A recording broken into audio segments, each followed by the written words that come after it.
Hello दोस्तों, good morning. स्वागत है एक बार फिर से आप सभी का Mishra ji technical YouTube channel में।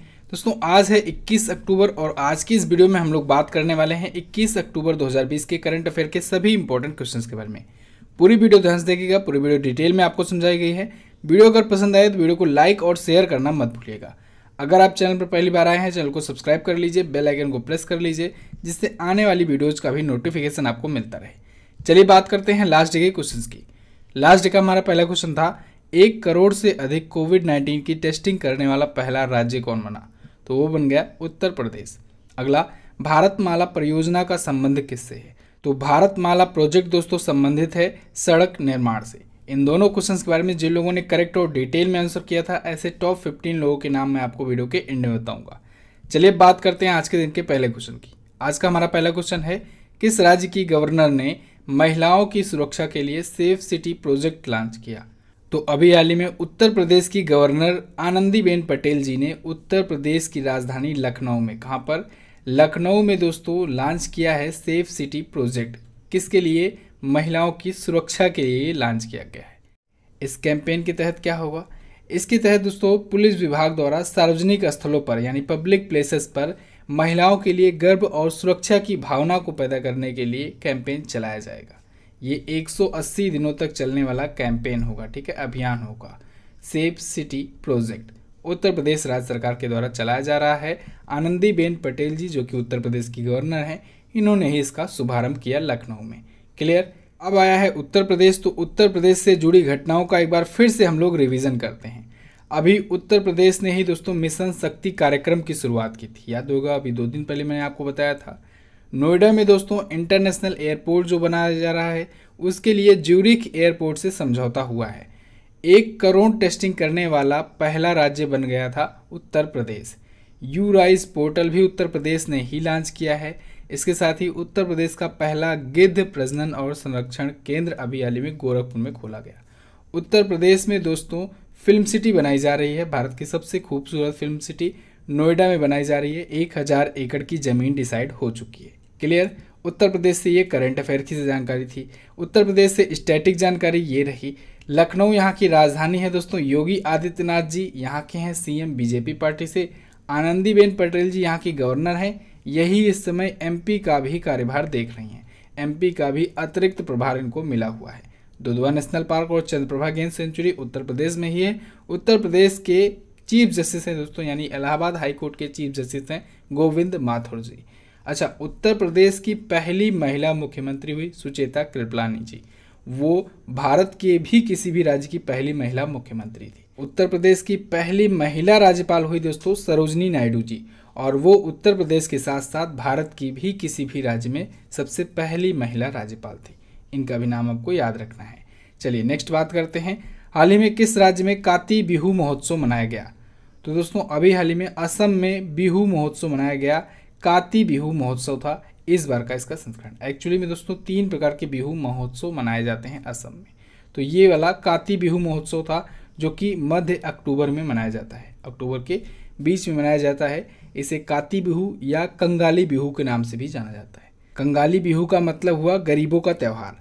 तो अक्टूबर में, जब बीच के अक्टूबर में जब फसल उगने की अवस्था होती है, ऐसे समय में असम में ये मनाया जाता है काती बिहू महोत्सव।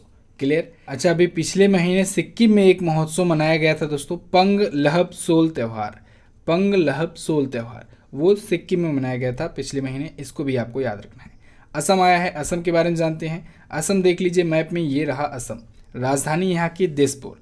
सर्बानंद सोनोवाल जी बीजेपी पार्टी से यहाँ के हैं चीफ मिनिस्टर। गवर्नर हैं professor Jagdish Mukhi. Kaziranga national park और मानस वन्यजीव अभयारण्य ये है असम में ही। काजीरंगा नेशनल पार्क दोस्तों एक सींग वाले गैंडे के लिए फेमस है। अभी यहाँ पर एकमात्र गोल्डन टाइगर भी देखा गया था। असम का हाई कोर्ट है Guwahati high court. Guwahati high court के करंट टाइम पर चीफ जस्टिस हैं अजय लांबा। कौन है? अजय लांबा जी। अच्छा, गुवाहाटी हाई कोर्ट का ज्यूरिडिक्शन दोस्तों असम के साथ साथ अरुणाचल प्रदेश, नागालैंड और मिजोरम का भी देखता है। ठीक है, तो असम के साथ साथ आपको यहाँ पर पी बना देना है। पी का मतलब असम, अरुणाचल प्रदेश, नागालैंड और मिजोरम। ठीक है, यहाँ पर मणिपुर का अलग अपना हाई कोर्ट है दोस्तों, त्रिपुरा का अलग अपना हाई कोर्ट है, मेघालय का अलग अपना हाई कोर्ट है। लेकिन गुवाहाटी हाईकोर्ट के अंतर्गत मिजोरम, असम, अरुणाचल प्रदेश और नागालैंड का कार्यक्षेत्र आता है। क्लियर है? तो आपको यहीं पर पी बना देना है, बिल्कुल आसानी से आपको याद हो जाएगा। नेक्स्ट बात करते हैं, विश्व सांख्यिकी दिवस कब मनाया जाता है? तो दोस्तों वर्ल्ड स्टैटिस्टिक डे मनाया जाता है प्रत्येक वर्ष 20 अक्टूबर को। सांख्यिकी के बारे में जागरूकता फैलाने के लिए, सांख्यिकी के महत्व के बारे में बताने के लिए, लोगों को जागरूक करने के लिए ये मनाया जाता है 20 अक्टूबर को प्रत्येक वर्ष। इस बार इसका तीसरा संस्करण है, यानी तीसरी बार ये मनाया जा रहा है। इसकी थीम भी रखी गई है। थीम है इसकी connecting the world with data we can trust. क्या? Connecting the world with data we can trust. अच्छा, एक और दिवस मनाया गया 20 अक्टूबर को, वो भारत में मनाया गया। कौन सा दिवस? राष्ट्रीय एकजुटता दिवस। तो दोस्तों 20 अक्टूबर को ही राष्ट्रीय एकजुटता दिवस भी मनाया जाता है, और ये दिवस हमारे सशस्त्र बलों के लिए मनाया जाता है। क्यों मनाया जाता है?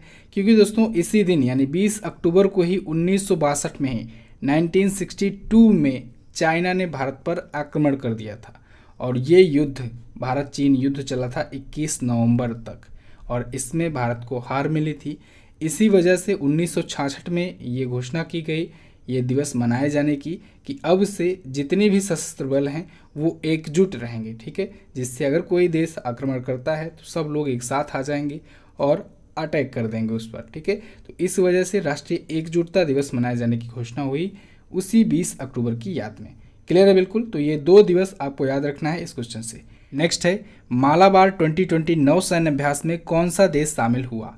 तो दोस्तों मालाबार अभ्यास जो है, नौसैन्य अभ्यास जो है, बेसिकली ये भारत, जापान और अमेरिका के बीच में होता है, लेकिन इस बार ऑस्ट्रेलिया भी इसमें शामिल हो रहा है। ठीक है, तो इस बार भारत, जापान, अमेरिका और ऑस्ट्रेलिया ये 4 देश मिल करके ये नौसैन्य अभ्यास करेंगे मालाबार 2020।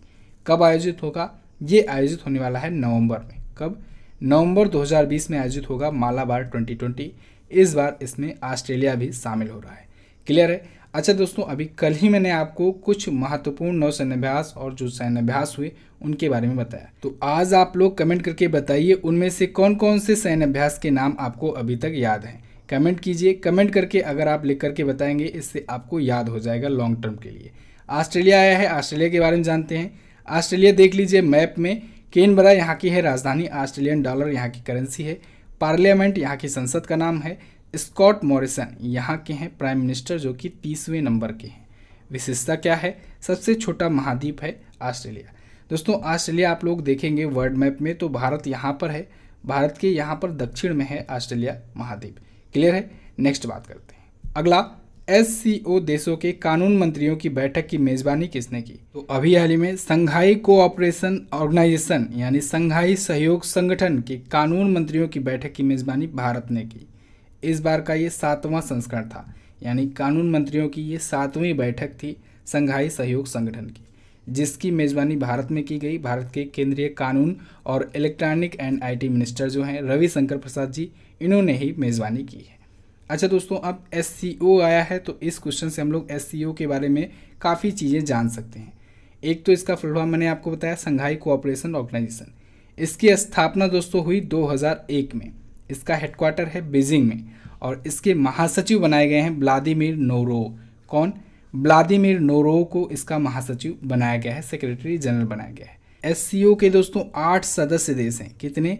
8 सदस्य देश हैं SCO के। कौन कौन से हैं?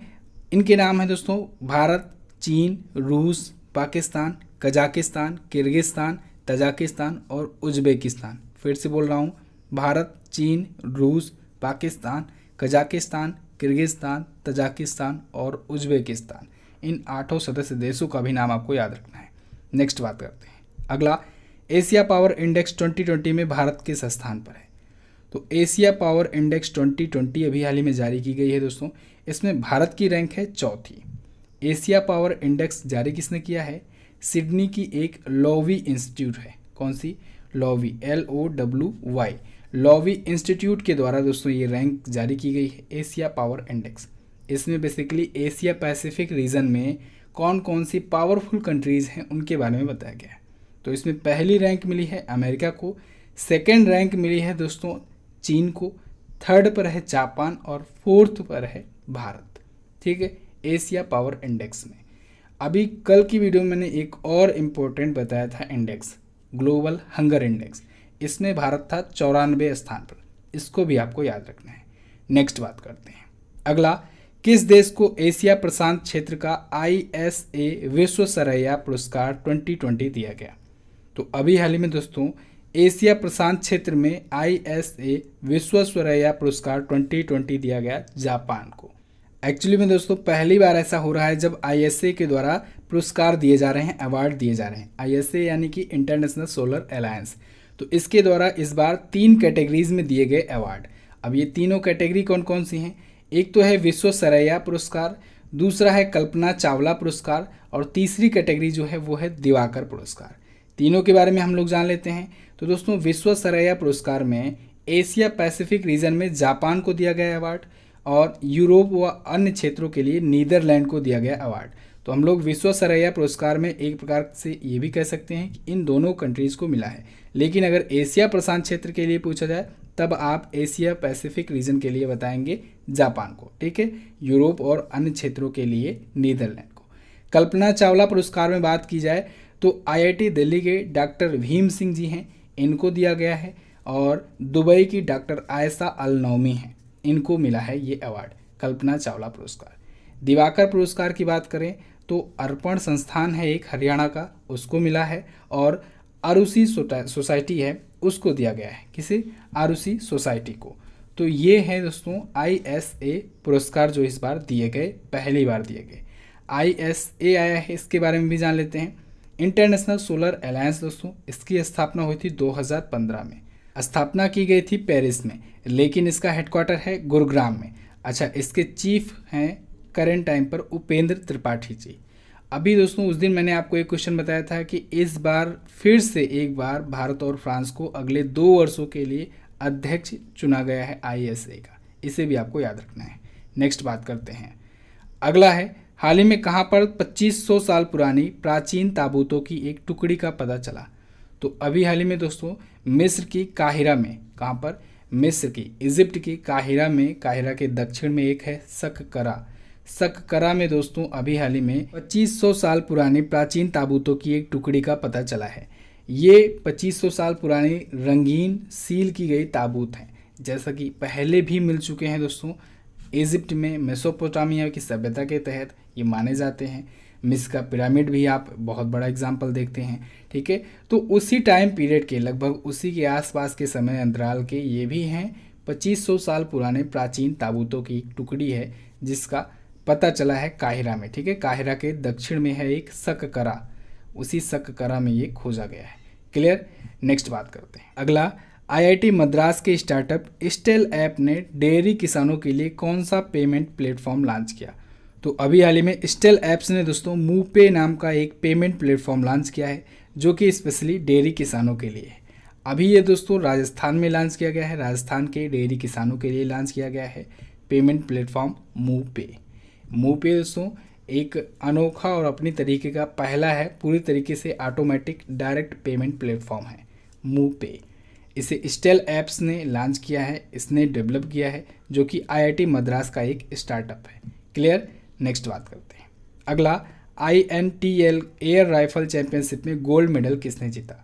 तो अभी हाल ही में INTL एयर राइफल चैंपियनशिप आयोजित हुई, वर्चुअल तरीके से आयोजित हुई अक्टूबर 2020 में ही, और इसमें गोल्ड मेडल जीत लिया है एला वेनिल वलारिवन। ये भारत के हैं, एला वेनिल वलारिवन, और इन्होंने जीत लिया है गोल्ड मेडल। ये शूटिंग का यानी निशानेबाजी का एक चैंपियनशिप था, INTL air rifle championship. Actually में इसका पूरा नाम है Sheikh Russel INTL air rifle championship. इसका आयोजक दोस्तों बांग्लादेश था। Bangladesh shooting federation, shooting sport federation ने इसका आयोजन किया था। क्लियर? तो बस दोस्तों ये तो थे आज के दिन के top 10 current affairs. I hope आपको वीडियो पसंद आई होगी। वीडियो अगर पसंद आई है, वीडियो को लाइक कीजिए, अपने दोस्तों के पास इसे शेयर कर दीजिए। दोस्तों एक्चुअली मैं गया हुआ था घर, और इस वजह से वीडियोस आ नहीं रही थी प्रॉपरली, और शाम वाली वीडियोस भी नहीं आ रही हैं, डेली जीके टेस्ट वाली। लेकिन अब मैं वापस आ गया हूं, और अब से डेली जीके टेस्ट भी आपका कंटिन्यू होगा, और ये वीडियो भी कंटिन्यू आएगी टाइम पर। तो पिछले 2-3 दिनों से आप लोगों की डेली जीके टेस्ट की भी क्लास नहीं हो पा रही है, लेकिन आज से वो कंटिन्यू होगी। शाम को 8 बजे आप लोग तैयार रहिएगा आज के डेली जीके टेस्ट के लिए। क्लियर है? बात करते हैं क्वेश्चन ऑफ द डे की। आज का आपका पहला क्वेश्चन है, डेनमार्क ओपन बैडमिंटन टूर्नामेंट 2020 के पुरुष एकल का मेंस सिंगल का खिताब किसने जीता? अगला, बोंगो सागर नौसैन्य अभ्यास कहाँ पर आयोजित हुआ? दोनों ही क्वेश्चन है इंपॉर्टेंट, दोनों के बारे में आपको जो पता हो डिटेल में जरूर आंसर कीजिएगा। अब आप वीडियो देख लिए हो तो जाओ जल्दी से इसकी क्विज भी सॉल्व कर लो। इसकी क्विज कहाँ मिलेगी? MJT ऐप पर। दोस्तों क्विज आप लोग जरूर सॉल्व किया करो और MJT ऐप को अपने दोस्तों के पास भी शेयर करो, ज़्यादा से ज़्यादा लोगों से डाउनलोड करवाओ। बात करते हैं उन लोगों के नाम की जो लोग कल की वीडियो में करेक्ट और डिटेल में आंसर किए थे।